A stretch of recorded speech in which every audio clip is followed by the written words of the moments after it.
¿Cuál es el mejor personaje de Resident Evil? Ni Leon Sabroso Kennedy, ni Chris Pectorales Redfield, ni Jill Mamazota Valentine. Y sí, yo sé que para algunos puede sonar como herejía máxima dentro del fandom que ninguno de ellos sea esa respuesta ante este interrogante. Porque cuando uno piensa en Resident Evil, al tiro te llega a la cabeza personajes icónicos, con historia, con frases memorables. Pero hoy no vengo a hablar del personaje más cool, ni del más famoso, ni del que tiene más edits en TikTok. Vengo a hablar, para mí, del mejor personaje de todo Resident Evil. Y partamos desde lo básico. Este sujeto no tiene entrenamiento militar, no es policía, no es agente especial, no viene curtido de toda una vida enfrentando bioarmas. No es un sobreviviente clásico de la franquicia que ya tenía calle dentro de este universo. Y sin embargo, este tipo se enfrentó al mismísimo infierno. Y no una, sino que 2 veces. Donde lo más interesante es que sus razones no son la justicia, ni la moral, ni el deber, ni salvar al mundo, ni seguir órdenes de nadie. Sus razones principales son su esposa y su hija. Y así nace uno de los personajes más rechazados en sus inicios por cierto sector del fandom. Un fandom sesgado con los personajes clásicos, el personaje sin rostro, que no tiene un trasfondo inicial y por no parecerse a los típicos héroes fue mirado menos por mucha gente. Pero justamente ahí está la gracia.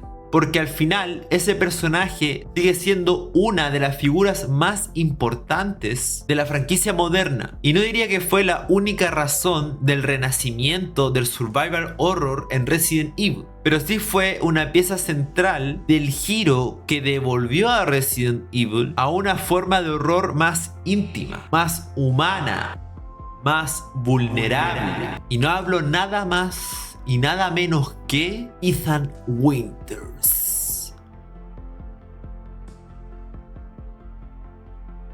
En Resident Evil 7 Biohazard, Ethan va a por Mia, el amor de su vida. Así de simple. No parte como héroe, no parte como leyenda, no está preparado para enfrentar armas biológicas. Parte como un hombre común buscando a la mujer que ama. Un hombre común es frágil. En una situación así está confundido, es torpe, tiene miedo, aunque se destaca una característica que lo hace un ejemplo: su resiliencia. Una definición simple de resiliencia es la siguiente. Resiliencia significa ser capaz de hacer frente a acontecimientos difíciles cuando algo malo sucede. Todavía siente ira, sufrimiento y dolor, pero es capaz de seguir adelante tanto física como psicológicamente. Entonces, aún sentimos, pero aguantamos y seguimos. Continúo. El término resiliencia se ha utilizado de formas diversas. Entre los psicólogos se refiere a 3 usos generales del término resiliencia: buen desarrollo a pesar del alto riesgo social, mantenimiento de las competencias pese al estrés continuo y recuperación después del trauma. Y ese aguante de Ethan no nace del entrenamiento, sino que nace del vínculo. El contexto de Resident Evil 7 es que Mia estaba extraviada desde hace 3 años. Y a Ethan le llega un mensaje que contiene un video de Mia. Entonces este machote toma el auto y sale a buscar en dirección a los pantanos de Luciana.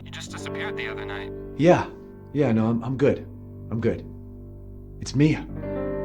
She's not dead, she's alive. She's back. Finalmente Ethan la encuentra dentro de una casa en el sótano. Sin embargo, Mia estaba infectada por el arma biológica de turno, Evelyn. Obviamente la loca lo ataca con intención de acabar con nuestro protagonista. La tumbamos y parece que triunfamos, hasta que de pronto se nos aparece el papá, Jack, y nos noquea. Welcome to the family, son.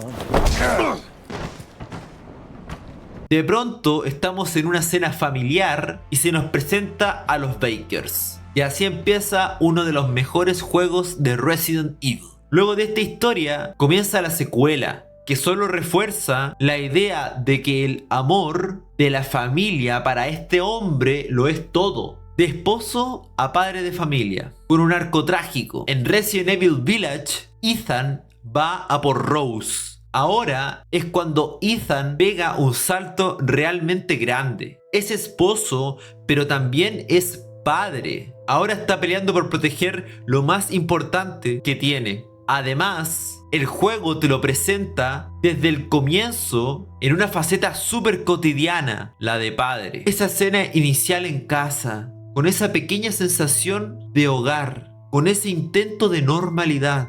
No estás viendo solo a un protagonista dentro de una historia de monstruos. Estás viendo a un hombre que alcanzó a tocar algo parecido a la paz y se lo arrebataron. Y eso pega harto. Sobre todo si uno como proyecto de vida también tiene en mente el formar una familia, ser padre algún día, cuidar ese tesoro que te dio la vida con todo lo que tengas. Ahí Ethan se vuelve un símbolo de protección y una figura de amor familiar. Y aquí está para mí el corazón completo del personaje. Lo mueve su familia, Mia, Rose, el deseo brutal de proteger. Y eso es lo que hace que aguante cosas que no debería poder aguantar. Ethan es un personaje súper estoico. Sufre, lo pasa mal, está destruido físicamente y mentalmente, pero entiende que no se puede quebrar. No porque no sienta dolor, no porque sea una máquina, sino porque para él hay algo más importante que su propia integridad: salvar a su familia. Y te soy sincero, yo en su piel haría lo mismo. Leon, Chris y Jill son personajes que el fandom ama porque proyectan competencia, estilo y seguridad. Ethan ofrece lo contrario: fragilidad, confusión. Jesus. Y aguante, papito, increíble aguante. No entra en la historia por una cuestión moral, justicia, institucional o órdenes, sino por su núcleo familiar. Y esto cambia el tono de la saga, ya que ahora el personaje se sostiene por el amor. Claramente eso explica por qué se introduce un personaje sin rostro al inicio, para involucrar empatía en el jugador. Y esto se refuerza debido a la cámara en primera persona. Resident Evil durante años fue inclinándose mucho más a la acción. Entonces llega Ethan y hace como un cambio de dirección completo de la saga, como una manera de volver a la vulnerabilidad de Resident Evil en las primeras entregas. Ethan parecía un error. Al principio muchos no conectaron con él. No tenía rostro, no tenía fama, no era cool, no tenía peso histórico. Y si a eso le agregamos el cambio de cámara a primera persona, para los fans más puristas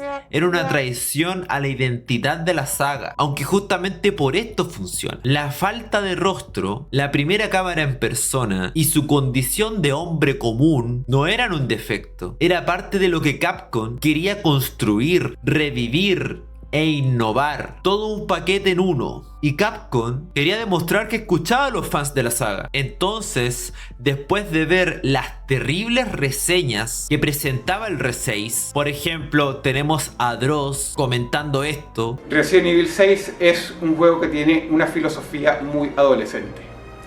Y como ya dije antes, hay otros juegos en el mercado que hacen lo mismo de manera más inteligente y mejor. Y obviamente Capcom está tratando de navegar en las tetas de ese éxito. De resto, como no, es sumamente divertido, es sumamente entretenido, pero es otro juego de acción, ya no es Resident Evil. Entonces ellos buscaban que el jugador viviera el juego a través de los ojos de Ethan, y varios análisis lo interpretaban como un avatar, alguien que era más cercano al jugador que al héroe clásico. ¿Y qué pasa con Village? En Village se empuja para que Ethan vuelva a un personaje con peso propio: esposo, padre, motor emocional en la historia. Algunos medios que incluso lo habían criticado reconocen que en Village se intenta volver a Ethan algo más trágico y definido. Ethan Winters fue resistido porque no parecía a los héroes clásicos del Resident Evil. No tenía cara, no tenía peso, no tenía glamour, no tenía entrenamiento, pero justamente esa normalidad fue lo que permitió que se devolviera la saga de una forma de horror más íntima, humana, vulnerable. Esa intención de hacer que el jugador viviera la experiencia desde los ojos de Ethan. Sí, fue parte del enfoque creativo de Capcom para su nueva etapa. Su figura es de sacrificio, de amor familiar y se vuelve trágica. Entonces, Ethan tal vez no sea el personaje de los re más icónicos, ni el más querido, ni el más bacán, ni el más entretenido, pero para mí es el mejor, porque no peleó por gloria, no peleó por fama, no peleó por deber, peleó por su familia. Girl was trapped inside a mirror. There.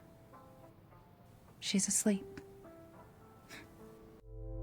Si te gustó mi contenido, me puedes apoyar dejándome tu like, comentario y su compartida. También estamos en la plataforma verde, en IG y en Face. Nos estamos viendo. Tenga un buen día.